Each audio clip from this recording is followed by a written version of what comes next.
రాష్ట్రంలో అన్ని వ్యవస్థలను చంద్రబాబు నాయుడు ప్రభుత్వం ధ్వంసం చేసిందని మండిపడ్డారు వైఎస్ జగన్మోహన్ రెడ్డి. వైఎస్ఆర్ కాంగ్రెస్ హయాంలో ఏపీలో పెట్టుబడులకు ముందుకు వచ్చిన పరిశ్రమలను బెదిరించి భయపెట్టి తరిమేస్తున్నారని ఆరోపించారు. అన్ని వర్గాల ప్రజలను నరకయాతన పెడుతున్నారని దుయ్యబట్టారు.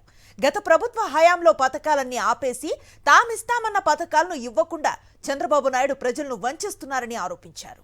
రాష్ట్ర బడ్జెట్ ఒక అంకెల గారడి మాత్రమే అన్నారు జగన్మోహన్ రెడ్డి. తమ ఎన్నికల హామీలకు అనుగుణంగా బడ్జెట్లో కేటాయింపులు చేయలేదని ఆరోపించారు. రాష్ట్రానికి కొత్త పరిశ్రమలు తేలేకపోగా ఉన్న పరిశ్రమలను తరిమేస్తున్నారని విమర్శించారు. వీళ్ళొక వైపున ఉద్యోగాలు క్రియేట్ చేయకపోగా మరోవైపున పారిశ్రామికవేత్తలను బెదరగొట్టి పంపిస్తూ ఉన్నారు. కడపలో స్టీల్ ఫ్యాక్టరీ పెట్టడానికి ముందుకు వచ్చిన సజ్జన్ జిందాల్ని బెదరగొట్టి పంపించాడు. అరబిందో సంస్థను వీళ్ళే బెదిరించి పంపించేసే కార్యక్రమం చేస్తూ ఉన్నారు. వీళ్ళ హయాంలో పారిశ్రామికవేత్తలు ముందుకు వచ్చి పరిశ్రమలు పెట్టడానికి భయపడే పరిస్థితులకి రాష్ట్రాన్ని తయారు చేశారు. 2019 నుండి 2024 వరకు తమ పాలనలో అన్ని రకాల ఉద్యోగాలు కలుపుకుని మొత్తం మీద 40 లక్షలకు పైగా ఉద్యోగాలు కల్పించిన సంగతిని గుర్తు చేశారు జగన్మోహన్ రెడ్డి. దీనికి తమ దగ్గర అన్ని ఆధారాలు ఉన్నాయన్నారు. చంద్రబాబు నాయుడి పాలనలో కొత్తగా ఉద్యోగాలు కల్పించకపోగా వాలంటీర్లతో సహా లక్షలాది ఉద్యోగాలు ఊడబీకారని విమర్శించారు.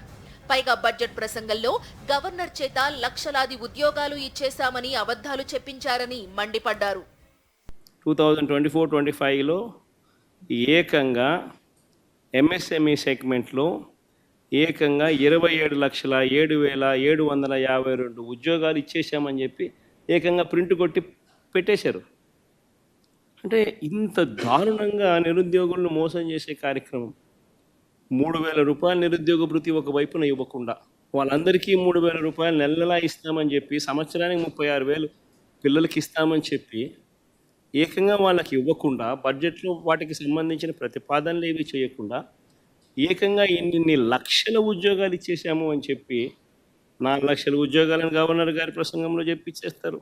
సోషో ఎకనామిక్ సర్వే రిలీజ్ చేసి 27,07,752 ఉద్యోగాలు ఇప్పటికే ఇచ్చేసాము అని చెప్పి చెప్తా ఉన్నారు. అన్ని పథకాలను నిర్వీర్యం చేసి అన్ని వ్యవస్థలను ధ్వంసం చేసింది చాలక వైఎస్ఆర్ కాంగ్రెస్ నేతలు కార్యకర్తలకు ప్రభుత్వంలో ఎలాంటి పనులు చేయవద్దని పథకాలు అందించవద్దని చంద్రబాబు బహిరంగ సభలో ఆదేశాలివ్వడంపై నిప్పులు చెరిగారు జగన్మోహన్ రెడ్డి.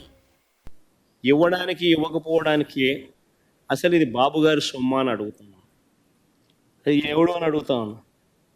హీస్ ఓన్లీ ఏ కస్టోడియన్. ఈ మనిషి ఎవడో అని అడుగుతా ఉన్నా. ప్రభుత్వం నడిచేది ప్రజల కోసం, ప్రజల సొమ్ముతో నడుస్తూ ఉంది. ఇదే పెద్ద మనిషి ముఖ్యమంత్రిగా ప్రమాణ స్వీకారం చేసేటప్పుడు ఈ పెద్ద మనిషి చేసిన ప్రమాణం ఏమిటి?